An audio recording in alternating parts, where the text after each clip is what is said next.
Benefit मिलने चाहिए। दूसरे डैडी पूरी तरह से फाइनेंशियल इंडिपेंडेंस में विश्वास रखते थे। वे कन्वीनियंस मानसिकता के खिलाफ थे। वे ये मानते थे कि इस तरह की मानसिकता लोगों को कमजोर और फाइनेंशियल रूप से जरूरतमंद बनाती है। उनका पक्का विश्वास था कि आदमी को फाइनेंशियल रूप से काबिल होना चाहिए। एक डैडी कुछ डॉलर बचाने के लिए परेशान रहे। दूसरे डैडी एक के बाद एक इन्वेस्टमेंट करते रहे। एक डैडी ने मुझे बताया कि अच्छी जॉब तलाशने के लिए अच्छा सा बायोडाटा कैसे लिखा जाए। दूसरे डैडी ने मुझे यह सिखाया कि कैसे मजबूत बिजनेस और फाइनेंशियल प्लान्स लिखे जाएं, जिससे मैं किसी दूसरे को जॉब दे सकूं। दो प्रभावशाली डैडियों के साथ रहने के कारण मुझे एनालाइज करने का मौका मिला कि उनके विचारों का उनके जीवन पर कितना असर हो रहा है। मैंने पाया कि दरअसल लोग अपने विचारों से ही अपने जीवन को दिशा देते हैं। एग्जाम्पल के तौर पर मेरे गरीब डैडी हमेशा कहा करते थे, मैं कभी अमीर नहीं बन पाऊंगा, और उनकी यह भविष्यवाणी सही साबित हुई। दूसरी तरफ मेरे अमीर डैडी हमेशा खुद को अमीर समझते थे। वे इस तरह की बातें करते थे, मैं अमीर हूं और अमीर लोग ऐसा नहीं करते। एक बड़े फाइनेंशियल झटके के बाद जब वे दिवालिया होने के कगार पर थे, तब भी वे खुद को अमीर आदमी ही कहते रहे। वे अपने सपोर्ट में यह कहते थे कि गरीब ना होने और पैसे ना होने में फर्क होता है। पैसे पास में ना होना एक टेम्पररी कंडीशन है, जबकि गरीबी परमानेंट है। मेरे गरीब डैडी ये भी कहते थे कि मेरी पैसे में कोई रुचि नहीं है, या पैसा इंपॉर्टेंट नहीं है। मेरे अमीर डैडी हमेशा कहा करते थे कि पैसे में बहुत ताकत है। हो सकता है कि हमारे विचारों की ताकत को कभी मापा न जा सके, या फिर उन्हें पूरी तरह से समझा न जा सके।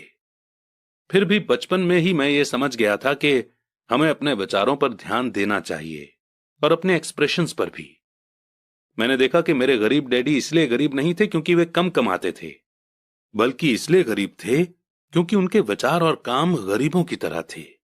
दो डैडी होने के कारण बचपन से ही मैं इस बारे में बहुत सावधान हो चला था कि मैं किस तरह की सोच अपनाऊं। मैं किसकी बात मानूं, अपने अमीर डैडी की या अपने गरीब डैडी की। हालांकि दोनों ही एजुकेशन और नॉलेज को बहुत इंपॉर्टेंट मानते थे, पर क्या सीखा जाए इस बारे में दोनों की अलग अलग राय थी। एक चाहते थे कि मैं पढ़ाई में कड़ी मेहनत करूं, डिग्री लूं और पैसे कमाने के लिए अच्छी सी जॉब ढूंढ लूं। वे चाहते थे कि मैं एक प्रोफेशनल ऑफिसर, वकील या अकाउंटेंट बन जाऊं या एमबीए कर लूं। दूसरे डैडी मुझे एनकरेज करते थे कि मैं अमीर बनने का राज सीख लूं, ये समझ लूं कि पैसा किस तरह काम करता है, और ये जान लूं कि इससे अपने लिए कैसे काम लिया जाता है। मैं पैसे के लिए काम नहीं करता। इन शब्दों को वो बार बार दोहराया करते थे। पैसा मेरे लिए काम करता है। 9 साल की उम्र में ही मैंने यह फैसला किया कि पैसे के बारे में मैं अपने अमीर डैडी की बात सुनूंगा और उनसे सीखूंगा। यह फैसला करने का मतलब था अपने गरीब डैडी की बातों पर ध्यान न देना। हालांकि उनके पास कॉलेज की बहुत सी डिग्रियां थी जो मेरे अमीर डैडी के पास नहीं थी। एक बार मैंने यह फैसला कर लिया कि मुझे किसकी बात सुननी है, तो उसके बाद मेरी मनी एजुकेशन शुरू हो गई। मेरे अमीर डैडी ने मुझे 30 साल से भी ज्यादा समय तक सिखाया, जब तक कि मेरी उम्र 39 साल की नहीं हो गई, और इसके बाद उन्होंने सिखाना बंद कर दिया। उन्होंने ये देख लिया था कि मैं वो सब समझ चुका हूं जो मेरी मोटी बुद्धि में भरने की वो कोशिश कर रहे थे। पैसा एक तरह की ताकत है, पर इससे भी बड़ी ताकत है फाइनेंशियल एजुकेशन। पैसा तो आता जाता रहता है, पर अगर आप ये जानते हैं कि पैसा किस तरह से काम करता है, तो आप ज्यादा ताकतवर हो जाते हैं। आप दौलत कमाना शुरू कर सकते हैं। सिर्फ पॉजिटिव थिंकिंग से ही समस्या हल नहीं हो सकती, क्योंकि ज्यादातर लोग स्कूल में पढ़ते हैं और वहां ये कभी नहीं सीख पाते कि पैसा किस तरह से काम करता है। इसीलिए वे पैसे के लिए काम करने में अपनी सारी जिंदगी बर्बाद कर देते हैं। मेरी एजुकेशन तब शुरू हुई जब मैं सिर्फ 9 साल का था, और इसी कारण मेरे अमीर डैडी ने मुझे जो लेसन पढ़ाए वे बहुत आसान थे। और सारी बातों को छोड़कर विचार किया जाए तो उन्होंने मुझे 30 सालों तक सिर्फ 6 इंपॉर्टेंट लेसन पढ़ाए। यह बुक उन्हीं 6 लेसन्स के बारे में है, और इसे भी उतना ही आसान बनाने की कोशिश की गई है जितना कि मेरे अमीर डैडी ने इन्हें मेरे लिए आसान बनाया था। ये लेसन आपके लिए जवाब की तरह नहीं लिखे गए हैं, बल्कि गाइड की तरह लिखे गए हैं। ऐसा गाइड जो ज्यादा अमीर बनने में आपकी और आपके बच्चों की मदद करेगा, चाहे दुनिया कितनी बदलती रहे। तो लेसन 1 है, अमीर लोग पैसे के लिए काम नहीं करते। लेसन 2, पैसे की समझ क्यों सिखाई जानी चाहिए। लेसन 3, अपने काम से काम रखो। लेसन 4, टैक्स का इतिहास और कॉरपोरेशंस की ताकत। लेसन 5, अमीर लोग पैसे का आविष्कार करते हैं। लेसन 6, सीखने के लिए काम करें, पैसे के लिए काम न करें।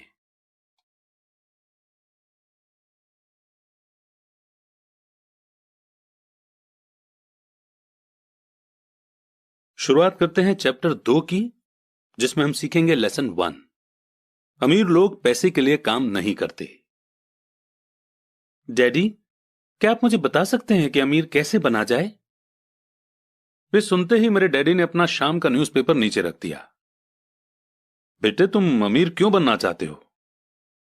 क्योंकि आज जिमी की मम्मी अपनी नई महंगी कार में आई और वो लोग पिकनिक पर अपने सी साइड वाले घर पर जा रहे थे।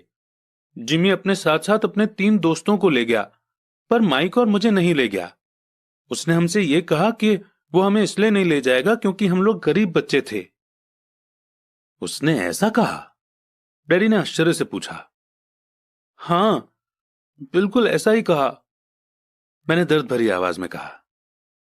डैडी ने अपना सिर हिलाया, नाक तक चश्मे को चढ़ाया और फिर न्यूज़पेपर पढ़ने लगे। मैं उनके जवाब का इंतजार करता रहा। ये 1956 की बात है, तब मैं 9 साल का था। किस्मत की बात थी कि मैं उसी पब्लिक स्कूल में जाता था जिसमें अमीर लोगों के बच्चे पढ़ते थे। हम शुगर प्लांटेशन के एरिया में रहते थे। प्लांटेशन के मैनेजर और उस एरिया के बाकी अमीर लोग जैसे डॉक्टर, बिजनेसमैन और बैंकर अपने बच्चों को 1st क्लास से 6th क्लास तक इसी स्कूल में भेजते थे। 6th क्लास के बाद बच्चों को प्राइवेट स्कूलों में भेजा जाता था।